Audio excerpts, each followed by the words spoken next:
മാനന്തവാടി ടൗണിലിറങ്ങി ആശങ്ക സൃഷ്ടിക്കുന്ന കാട്ടാനയെ മുൻപ് കർണാടക വനം വകുപ്പ് പിടികൂടി റേഡിയോ കോളർ ഘടിപ്പിച്ചു കാട്ടിൽ വിട്ടതാണെന്ന് കണ്ടെത്തി. കർണാടകയിലെ ഹസനിൽ സഹാറ എസ്റ്റേറ്റിൽ നിന്നും 2 ആഴ്ച മുമ്പാണ് ഈ ആനയെ പിടികൂടിയിരുന്നത്. കർണാടകയിലെ കാപ്പിത്തോട്ടങ്ങളിൽ ശല്യം വർദ്ധിച്ചതിനെ തുടർന്നാണ് ആനയെ അന്ന് വനം വകുപ്പ് പിടികൂടിയത്. തുടർന്ന് തണ്ണീർ എന്ന പേര് നൽകി റേഡിയോ കോളർ ഘടിപ്പിച്ച് അന്ന് തന്നെ കർണാടകയിലെ മൂലഹള്ള വനത്തിൽ തുറന്നുവിട്ടു. ഈ ആനയുടെ നിരീക്ഷണ ചുമതല മൈസൂർ വനം വകുപ്പിനായിരുന്നു. ആനയെ തുറന്നുവിട്ട വനമേഖലയിൽ നിന്നും 200 കിലോമീറ്റർ ദൂരത്തിലാണ് മാനന്തവാടി. വെള്ളിയാഴ്ച രാവിലെ മുതൽ മാനന്തവാടി ടൗണിലിറങ്ങിയ ആന പ്രദേശത്ത് ഭീതി സൃഷ്ടിക്കുകയായിരുന്നു. ഇവിടെ വ്യാപക കൃഷിനാശവും വരുത്തിയിട്ടുണ്ട്. കാട്ടാനയെ തളക്കാൻ കുങ്കി ആനകളെ മാനന്തവാടിയിൽ എത്തിച്ചിട്ടുണ്ട്. വിക്രം, സൂര്യ എന്നീ പേരുകളിൽ അറിയപ്പെടുന്ന 2 കുങ്കി ആനകളെയാണ് എത്തിച്ചിട്ടുള്ളത്.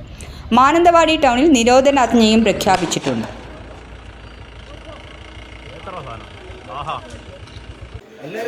ആന ഇതിപ്പോൾ മാനന്തവാടി പോലീസ് സ്റ്റേഷൻ്റെ പരിസരത്തുണ്ട്, കോടതിൻ്റെ അടുത്തുണ്ട്.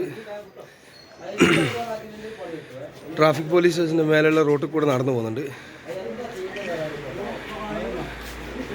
ഇപ്പോൾ ഉള്ളത് കോടതി പരിസരത്ത്.